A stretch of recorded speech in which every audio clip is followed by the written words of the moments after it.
Ici Mario Massicotte qui vous souhaite la bienvenue à cette émission de télévision. Nous sommes en train de parler encore une fois des nombreux signes qui nous annoncent le retour prochain de notre Seigneur Jésus-Christ.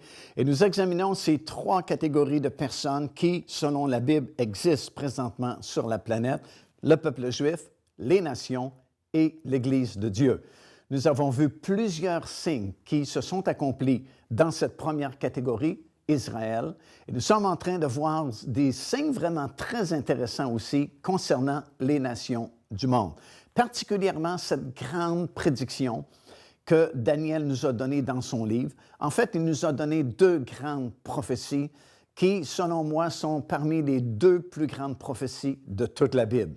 La première se retrouve dans Daniel chapitre 2, versets 31 jusqu'à 45 et concerne justement les différents empires mondiaux qui vont se succéder à la tête des nations à compter du temps de Babylone, lors de la déportation du peuple juif à Babylone, et jusqu'à l'établissement du royaume de Dieu sur la terre qui ne passera jamais. Et la deuxième grande prophétie se retrouve dans ce même livre de Daniel, dans le chapitre 9, des versets 24 jusqu'à 27. Et cette fois-là, ça concerne l'histoire du peuple juif.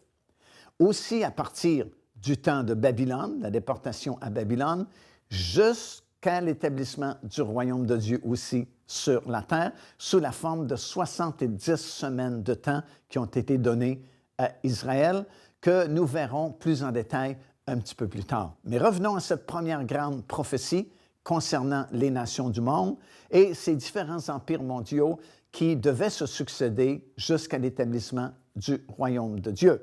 Comme on l'a déjà vu dans une émission précédente, Nabuchodonosor avait fait un songe et Daniel lui a donné l'interprétation de son songe, lui expliquant qu'il avait vu une grande statue et il va lui expliquer que la tête de la statue le représentait lui et l'empire babylonien qui, à l'époque de Daniel, était en contrôle sur toutes les nations connues à ce moment-là.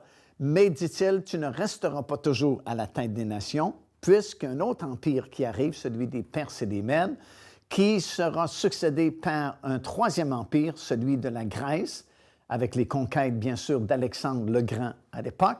Et ce troisième empire ne restera pas toujours non plus à la tête des nations, mais il a prophétisé qu'un quatrième empire viendrait, et bien sûr, c'était l'Empire romain, empire qui contrôlait Israël lorsque Jésus est venu dans ce monde la première fois, il y a plus de 2000 ans passés maintenant.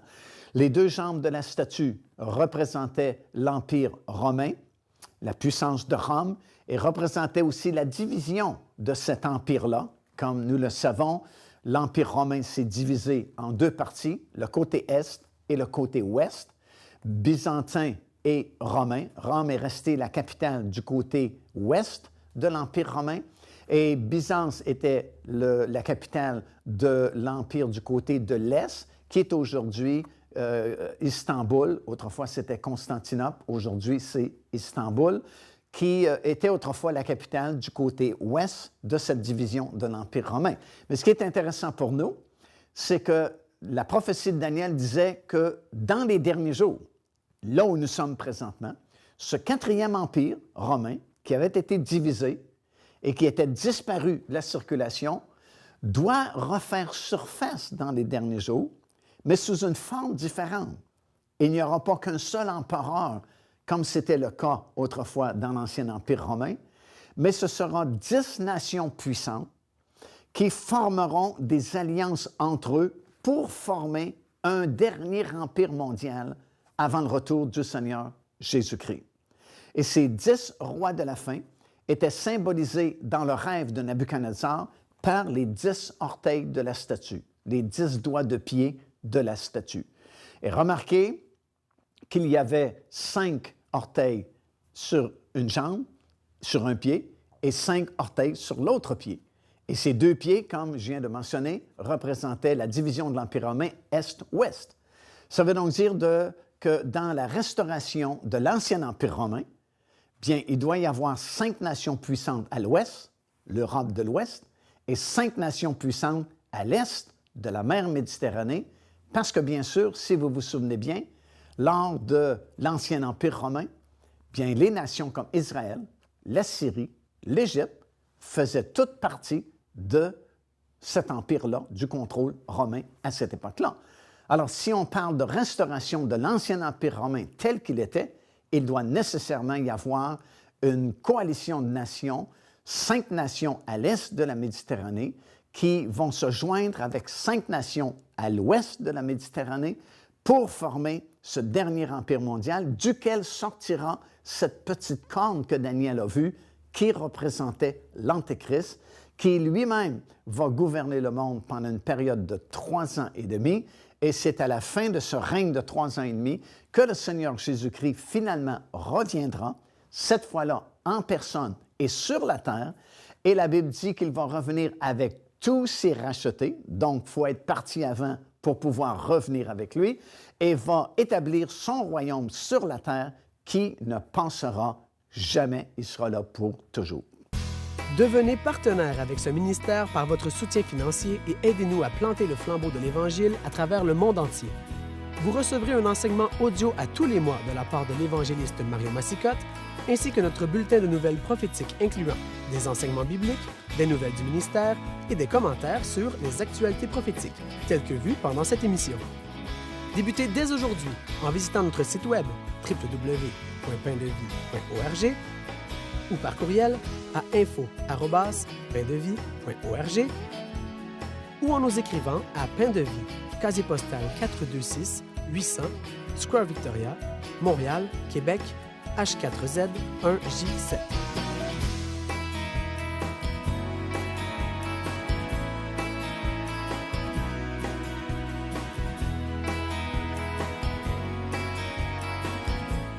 Lorsque Daniel a eu ses visions ou ses interprétations du songe de Nebuchadnezzar, il a été vraiment interpellé par cette compréhension-là et il a cherché à en savoir davantage. Et ça, c'est vraiment une bonne leçon pour nous parce que si nous ne sommes pas intéressés à en connaître plus, si nous n'en désirerons pas plus, bien, c'est tout ce que nous aurons. Mais dès l'instant où nous en voulons plus, bien, le Seigneur a infiniment plus à nous donner, bien sûr. Alors, Daniel a voulu en savoir davantage et il a eu lui-même d'autres révélations et d'autres visions qui ont suivi. Par exemple, quelque temps après l'interprétation de cette statue-là, qui nommait tous les empires mondiaux qui devaient se succéder à partir de Babylone jusqu'au l'établissement du royaume de Dieu sur la terre, Daniel a eu la vision de 4 animaux. Et il a réalisé que ces 4 animaux, qui étaient un lion, un ours, un léopard et un animal différent de tous les autres, représentaient aussi ces 4 empires-là qui devaient s'élever de la terre. Alors, le premier empire était Babylone, ensuite les Perses et les Mèdes, ensuite la Grèce, ensuite Rome et la restauration de l'Empire romain. Bien, les 4 animaux, le lion, bien sûr, était l'emblème de Babylone. L'ours qu'il a vu avec une épaule, une plus haute que l'autre, représentait les Perses et les Mèdes, dont un des 2 rois était plus puissant que l'autre. Le léopard était vraiment le symbole de la Grèce, la rapidité de conquête de la Grèce. Et le 4e animal, il ne peut pas l'identifier parce qu'il ne sait pas vraiment, il ne trouve pas de nom pour décrire cet animal-là. Lorsqu'il a vu le lion, il savait que c'était un lion. Lorsqu'il a vu l'ours, il savait que c'était un ours. Le léopard, la même chose. Mais le 4e animal, il ne trouve aucun nom parce qu'il ne reconnaît pas cet animal-là. Et tout ce qu'il va dire dans Daniel chapitre 7, des versets 1 jusqu'à 14, c'est que le 4e animal avait un aspect terrible. Et il avait 10 cornes sur la tête. Et en examinant bien les 10 cornes, il a vu une petite corne qui sortait du milieu des 10 cornes. Alors, tout de suite, il a fait le rapport entre les 10 cornes qui sortaient de la tête de ce 4e animal-là avec les 10 orteils de la statue et il a compris qu'on parlait de la même chose. Les 10 orteils de la statue signifiaient que 10 rois ou 10 nations puissantes, à la fin des temps, vont s'unir ensemble et signer des alliances entre eux pour former un dernier empire mondial. Et les 10 cornes sur ce 4e animal, souvenez-vous, le 4e animal est l'équivalent du 4e royaume, donc Rome, et il y a 10 cornes qui sont sur la tête de ce quatrième animal-là, qui est l'équivalent des 10 doigts de pied de la statue qu'il avait vue. Et au milieu de ces 10 cornes est sortie cette petite corne qui va devenir le dernier gouvernement mondial, l'Antéchrist, qui, encore une fois, comme on a mentionné, va régner pendant 3 ans et demi sur cette planète. Et Daniel a continué à chercher la face du Seigneur et il a vu dans le chapitre 8, des versets 1 jusqu'à 17, une autre vision qui lui a donné le pays d'origine de cette petite corne-là, puisqu'il a vu un bélier et un bouc qui fonçaient un sur l'autre au-dessus d'un fleuve. Et le bélier avait 2 cornes et le bouc avait une grande corne.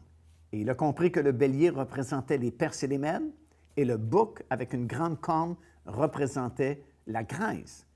Et les cornes, dans le langage prophétique, représentent toujours des puissances ou des autorités politiques.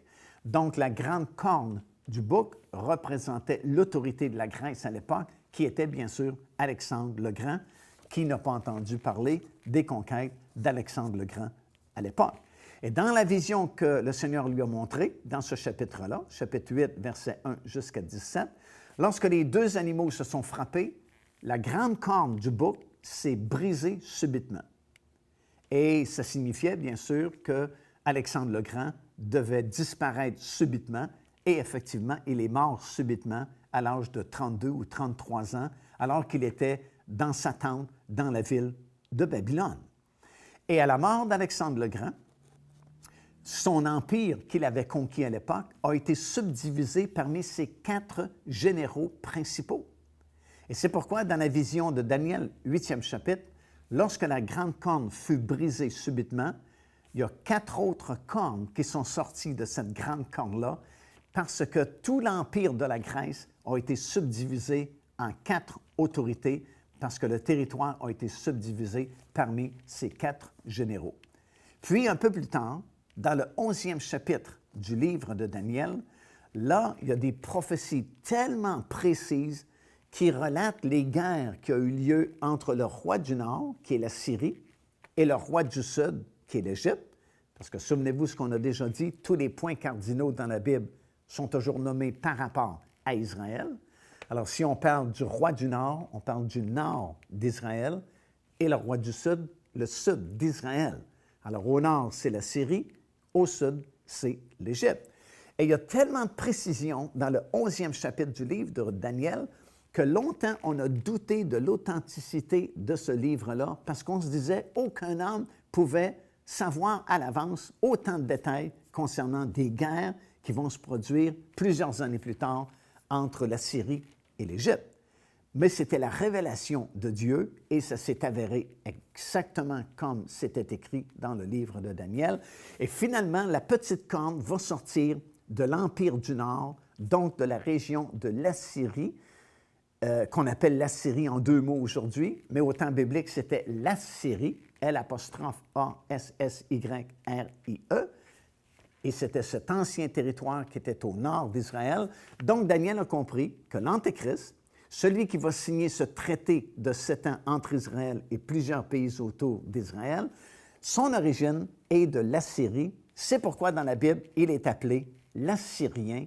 Dans Michée chapitre 5, ça dit « Lorsque l'Assyrien viendra dans notre pays ». Procurez-vous cet enseignement disponible dès maintenant sur notre site web au www.paindevie.org. En visitant notre boutique web, vous pourrez commander ou même télécharger les enseignements. Vous trouverez aussi plusieurs autres produits contenant des centaines de sujets pour votre édification. Alors, grâce à ces prophéties bibliques, nous pouvons déterminer, savoir de façon précise l'origine de cet Antéchrist qui bientôt va émerger au Moyen-Orient et va réussir à signer cette alliance entre Israël et plusieurs pays autour d'Israël pour une période précise de 7 années.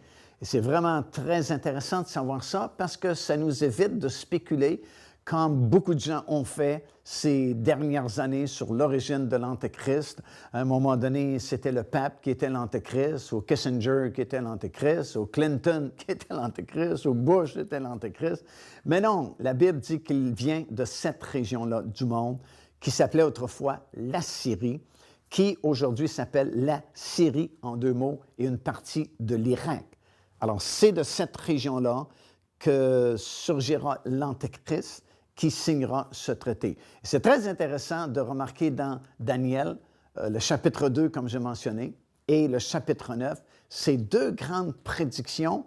C'est surtout intéressant parce que nous sommes rendus à la fin, vraiment, de ces prédictions-là, et nous avons l'avantage de pouvoir regarder derrière nous et voir l'exactitude des prophéties, parce que, écoutez, au temps de Daniel, lorsqu'il s'adressait à Nabuchodonosor et qu'il lui disait « Tu es à la tête des nations », et qu'il lui annonçait qu'il ne sera pas toujours à la tête des nations, mais qu'un autre empire va venir, va renverser le pouvoir babylonien et va prendre la direction des nations, ce n'était pas évident. Parce que, écoutez, d'une part, les Perses et les Mèdes n'étaient pas en mesure à l'époque de renverser le royaume de Babylone. On disait à l'époque que le royaume de Babylone était imprenable.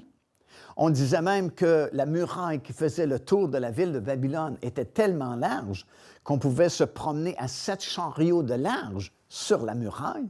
Alors, c'était considéré comme un royaume, un empire imprenable. Et pourtant, vous savez, Belchazzar, qui était le petit-fils de Nabuchodonosor, avait donné une nuit un grand festin. Et alors que tout le monde était pas mal ivre, il y a une extrémité de main qui est apparue dans la salle des festins et qui s'est dirigée vers le mur et qui a écrit 3 phrases, 3 très courtes phrases, dans une langue que personne ne connaissait. Et tout le monde a été dégrisé parce que tout le monde avait peur vraiment. Même les reins de Nabuchodonosor l'ont lâché. Et on ne savait pas que signifiaient ces paroles sur le mur parce que c'est une langue étrangère que personne ne connaissait. Et on s'est souvenu de Daniel. Et on a fait venir Daniel pour qu'il nous interprète ces Écritures. Et Dieu lui a donné l'interprétation. Et vous savez, comme c'est écrit dans le livre de Daniel, c'était écrit « peser, trouver léger, juger ». Et durant cette même nuit-là, les Perses et les Mèdes avaient fait une alliance ensemble et ils avaient construit un barrage sur le fleuve Euphrate qui, lui, passait en dessous de l'énorme muraille de la ville de Babylone pour alimenter en eau potable la ville de Babylone.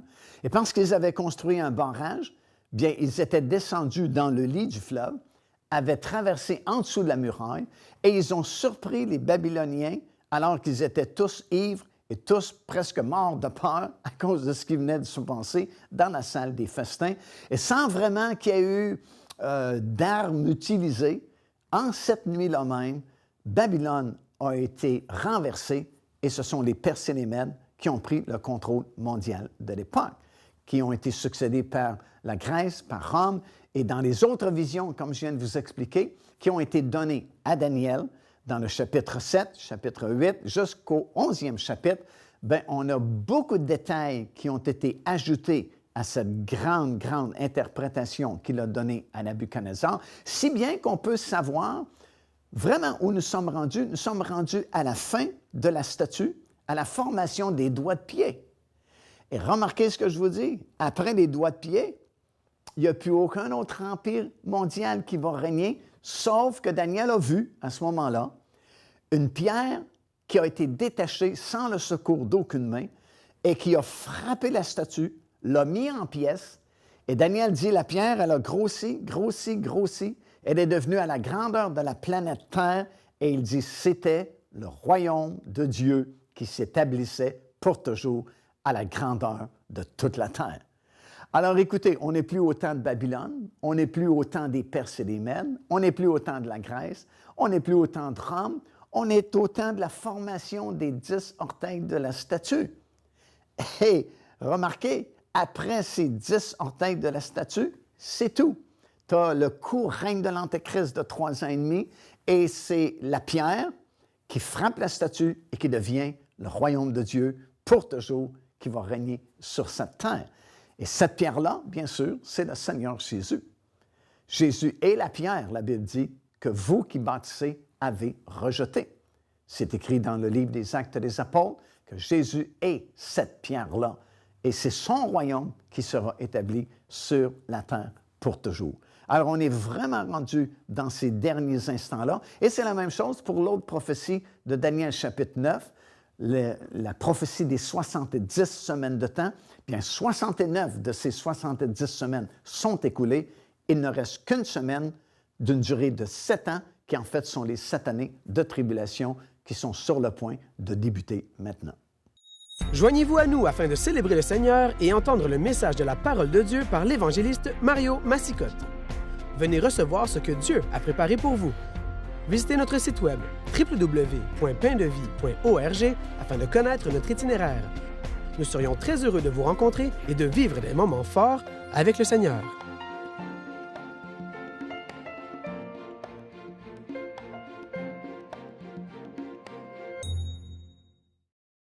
Il ne reste qu'une catégorie à regarder, l'Église de Dieu. Vous vous souvenez, on a parlé de ces 3 groupes, Israël, les nations et l'Église de Dieu. Et on a expliqué qu'il y a des signes vraiment très importants qui ont été donnés dans chacune des 3 catégories pour nous prévenir de la proximité du retour de notre Seigneur Jésus-Christ. Et comme vous avez pu le constater, la majorité de tous ces signes sont déjà du passé, ont déjà été accomplis. Concernant la 3e et dernière catégorie, qui en fait est la plus importante pour nous, l'Église de Dieu, bien, il y a beaucoup de prophéties aussi qui ont été données. Et dans le livre de l'Apocalypse, qui est le dernier livre de la Bible, qu'on va beaucoup utiliser dans les émissions futures, parce que c'est le livre qui explique le plus la révélation des derniers jours et les prophéties de la fin, avec Daniel, bien sûr, qui est un livre extraordinaire de prédiction, mais le livre de l'Apocalypse est vraiment très particulier. Et dans le 2e et 3e chapitre du livre de l'Apocalypse, vous avez une vue panoramique et prophétique de toute l'histoire terrestre de l'Église du Seigneur Jésus-Christ, depuis sa fondation dans la chambre haute, jusqu'au moment où la trompette va sonner et que ceux qui sont prêts dans l'Église seront changés dans un instant, dans un clin d'œil, et monteront dans les airs à la rencontre du Seigneur. Et vous avez ces 7 églises qui ont été choisies dans le livre de l'Apocalypse parce qu'en elles avaient les caractéristiques principales qui devaient marquer les 7 grandes époques de l'histoire terrestre de l'Église. Et à la fin, l'Église des derniers jours est représentée par 2 églises, celle de Philadelphie et celle de Laodicée. L'Église de Philadelphie représente ceux qui seront enlevés, ceux qui se sont préparés et qui vont monter avec le Seigneur quand la trompette sonnera. Et l'Église de Laodicée, en grande partie, représente les vierges folles qui vont manquer l'enlèvement de l'Église. Alors, nous comprenons qu'il y a toujours eu 2 courants dans l'histoire de l'Église depuis sa fondation au tout début, et ces 2 courants vont demeurer jusqu'à la fin, jusqu'au moment où la trompette va sonner. Parce qu'il y a toujours eu des vierges sages dans l'Église et il y a toujours eu des vierges folles. Il y a toujours eu des chrétiens charnels et il y a toujours eu des chrétiens spirituels. Il y a toujours eu du bon blé et il y a toujours eu de l'ivraie dans l'Église. Mais dans ces derniers jours, là où nous sommes, c'est comme si ces 2 groupes s'est vraiment intensifié et c'est très facile de voir la différence entre le chrétien spirituel aujourd'hui et le chrétien charnel, parce que nous sommes rendus à maturité, nous sommes rendus au temps de la moisson.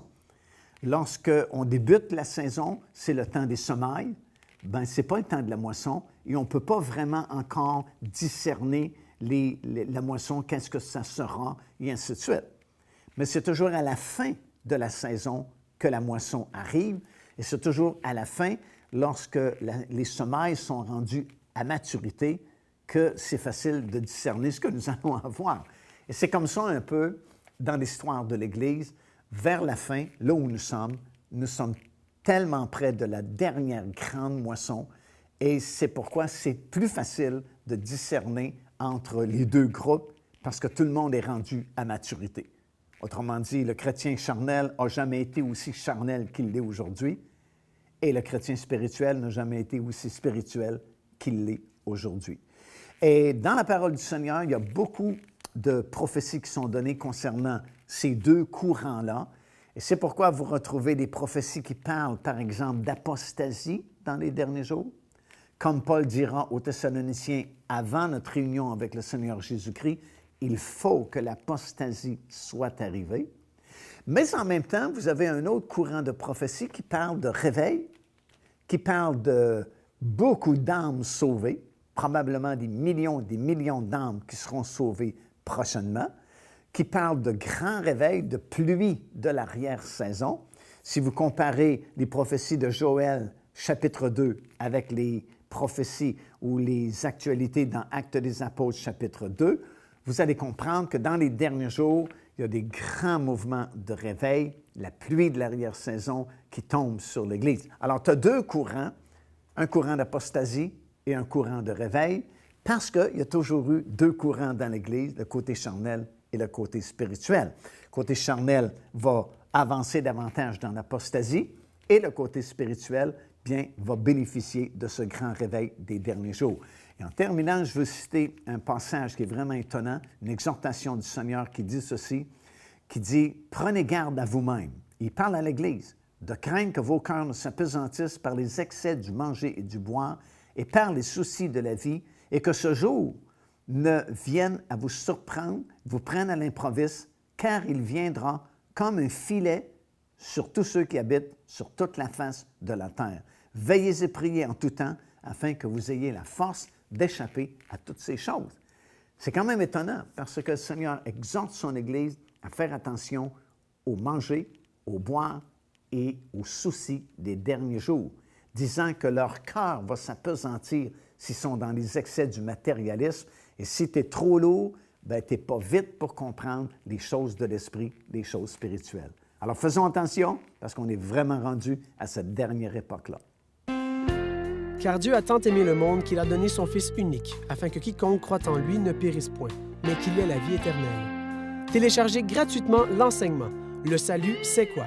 en visitant notre site web www.paindevie.org et recevez la grâce merveilleuse que Dieu vous offre.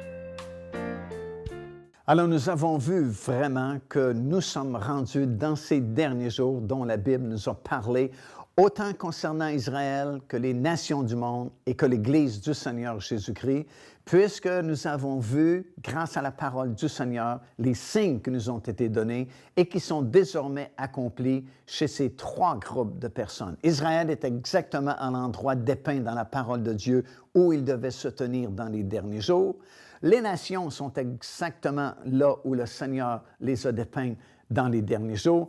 Et concernant l'Église, bien, nous vivons exactement ces deux courants-là à la fin, un courant d'apostasie et un courant de réveil, de grande moisson qui est sur le point d'arriver dans l'Église du Seigneur Jésus-Christ.